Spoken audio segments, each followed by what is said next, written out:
Good evening. Welcome to PoliticIt podcast. Tonight we have Heidi Balderree running for re-election in the Senate. That's right. I'm so excited to continue to serve the constituents in Senate District 22. Yeah, 22. You know, it's interesting. You were in there for the session, which was great, right? I think you got a lot of experience I know you stayed up late reading bills. I did. You know, I've learned a lot in the last 7 months.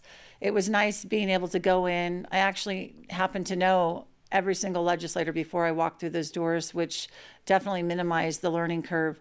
But I so enjoyed this session and being able to work with everyone and actually go from policy reform specialist to policymaker was just a gift and wonderful That experience. was great.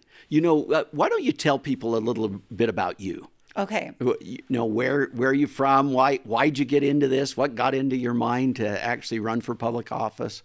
So for the last 2 decades, I have spent my time serving our community. So the district encompasses Saratoga Springs, part of Eagle Mountain, a big chunk of Lehigh, a teeny tiny sliver of Draper. And, you know, I actually got started serving the community way back in 2005 when we had Hurricane Katrina. And we had evacuees coming to Camp Williams, which was just north of the neighborhood that I lived in. And it was there that I was able to work with FEMA and the Red Cross and Camp Williams to secure clothing and hygiene items and luggage and work to help these people who were coming in who needed help for 2 full months. As the state humanitarian specialist, I coordinated and we just had such an outpouring of support from the local cities, surrounding cities, who would come in the middle of the night to help, and it was just an amazing experience. And from there, you know, I actually cut my teeth back when they were looking at relocating the prison, and both Saratoga Springs and Eagle Mountain were on that short list. And so I found myself attending a cottage meeting, and from there, I found myself writing op-eds and holding rallies and coming to the Capitol and navigating the legislature. And then it became a trusted resource for my community, where the mayors and city council members from the surrounding cities would call me when they needed help. And then, you know, there was a thing with the dump behind my house not obeying the rules. And so I found myself at a county board of adjustment meeting and fighting against salary increases at the county commission level, and being invited to volunteer on campaigns and eventually paid campaign work. And I served for a number of years as the secretary for the Utah County Republican Party, which was an elected position. And then for 7.5 years on our state central committee for the Republican Party. And most recently, I was able to serve our community for the county as the chair of the Utah County Planning Commission. And so my journey has been super organic. I actually studied something totally different. I studied at BYU, where I studied anthropology and Spanish, and then my master's is in human resource management. But I also taught Spanish and Japanese way back in the day, and one was on satellite television before anyone could pick up their phone and teach a student in Mongolia. We would broadcast all over the United States, and in the mid-90s, that was a big deal. And so I'm really into innovation and education.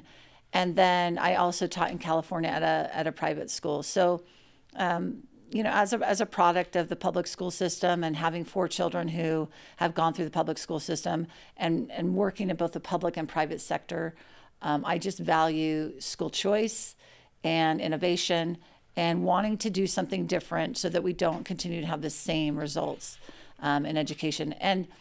And you know, my journey, having come this far, I could be anyone. I could look at my district, and because of our amazing caucus convention system, someone could be where I am today. If you would have told me 11 years ago that I would be a state senator, I probably would have laughed at you.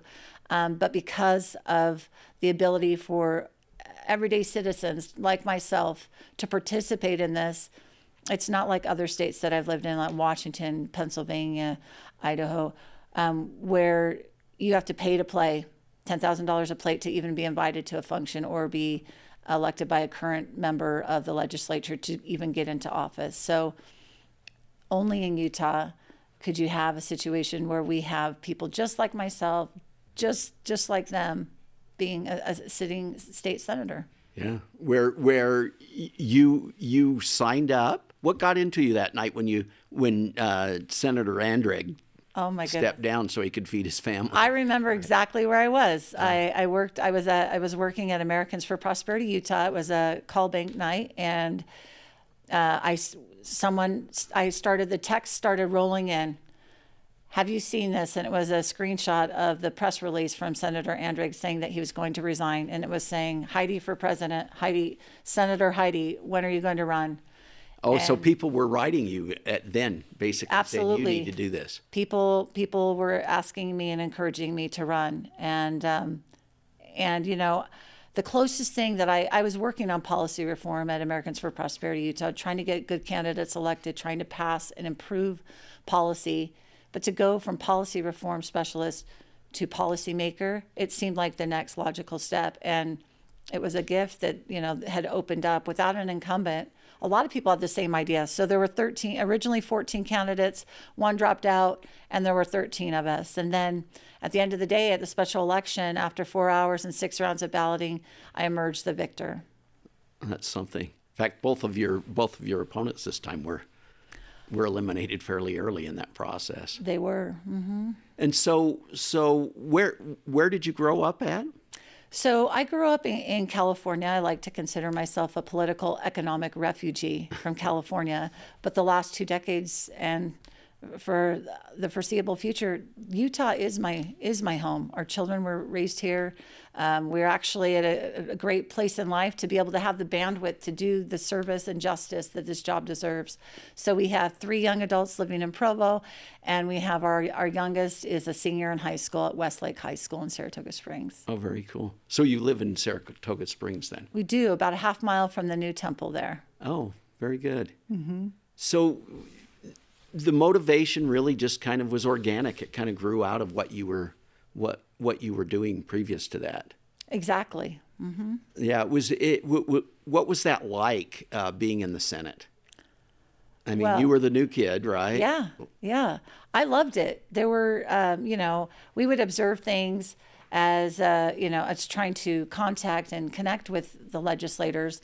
One of the best surprises for me is even having known the legislators versus knowing them more intimately. I was absolutely thrilled at the collegiality that I experienced in the Senate, as you well know.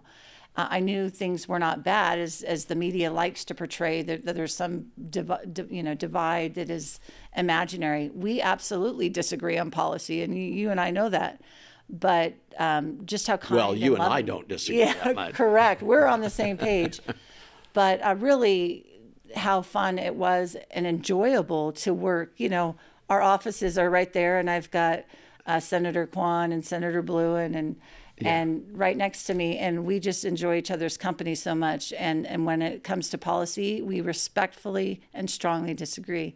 But I really enjoyed working with all 28 other senators. Right, very good. We're going to take a break, and we'll come right back.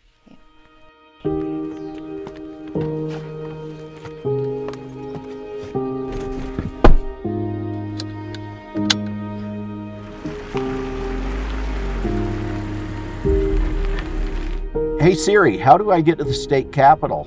John, the fastest way to get to the Capitol is to make a lot of empty promises, to get help from special interest groups and endorsements from politicians. You will also need to buy a better suit. That's not going to work for me, Siri. You need to find another way. John, listen to me. If you're going to win your race, you will need to play the political game. You also need to use more hairspray and buy a golden retriever. Also, a new phone case would be nice. That's enough of this. John, are you there? Did you just leave me on the road? Fine. Keep your principles, John. My name's John Johnson. I'm not running to be part of a system, and I don't owe anyone special favors. I'm running to listen to and work for you. I'm running to get results.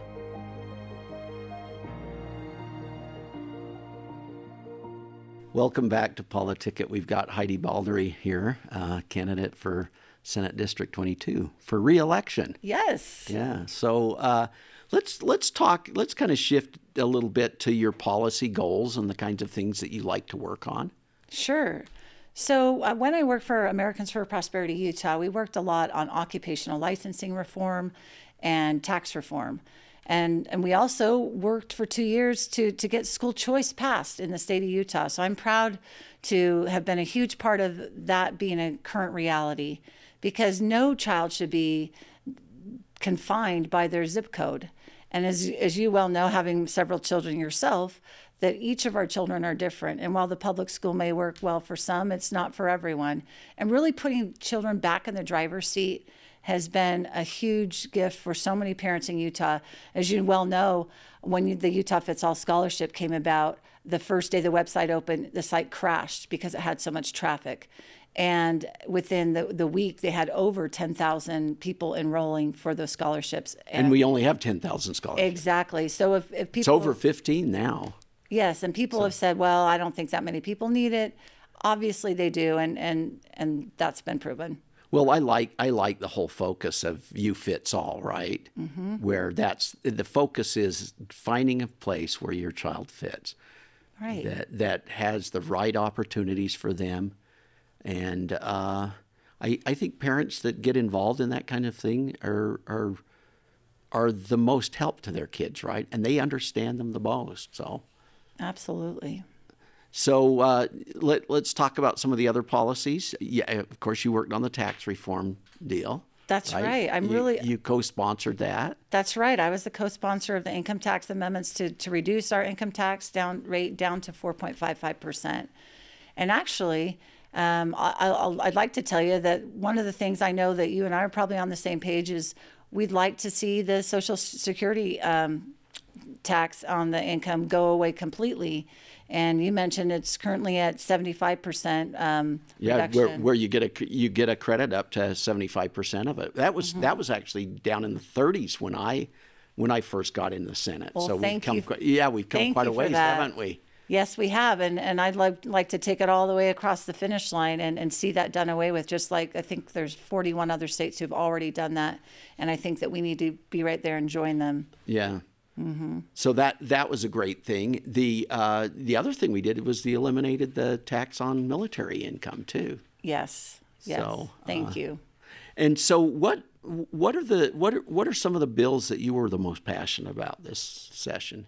Well, I was fortunate enough that I was able to pass all three of my bills that I sponsored through the Senate and the House unanimously on all three pieces of legislation within the first 3 weeks of session.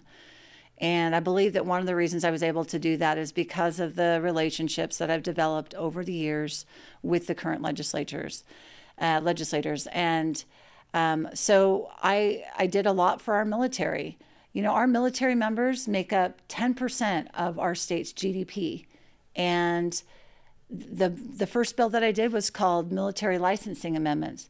And military licensing amendments basically says if we have our reservists, our National Guardsmen and women, or those who are on active duty, the last thing that we want them to worry about when they're serving, they don't get to choose when they serve.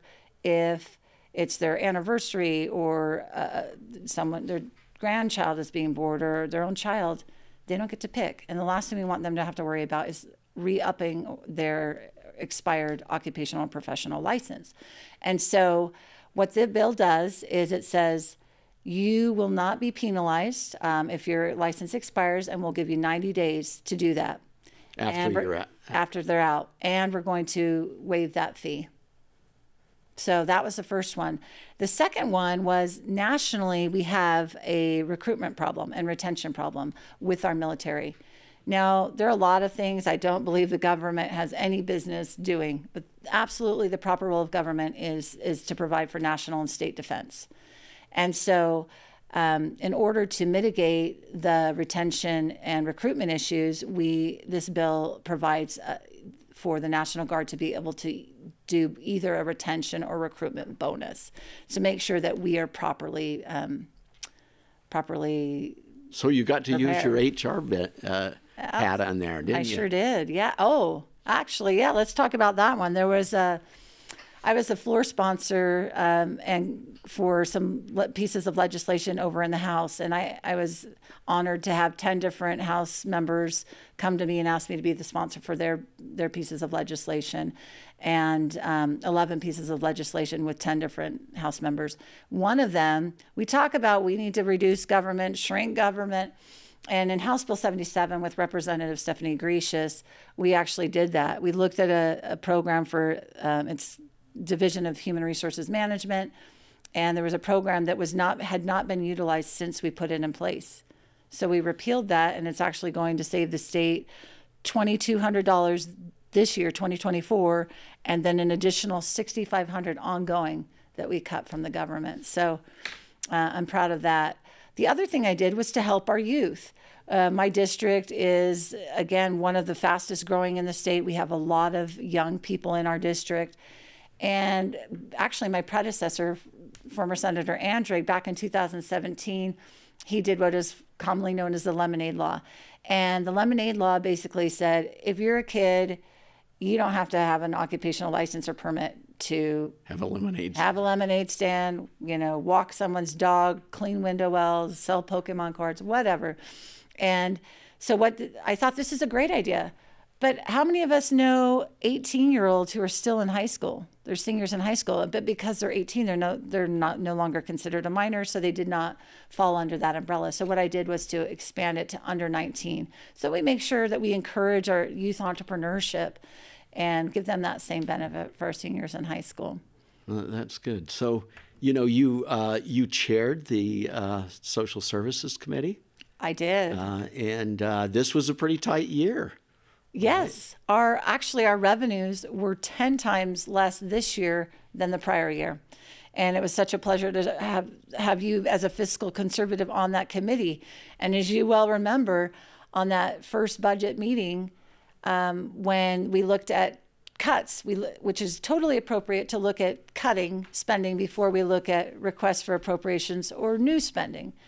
And my co-chair made a motion to cut a handful, and then I made a substitute motion to cut them all wholesale. And these were things where staff had identified as being things that could be cut, or the money wasn't used, or exactly. And previously, what would happen is then, if they identified places in their budget where the money wasn't being used, they had an opportunity to be able to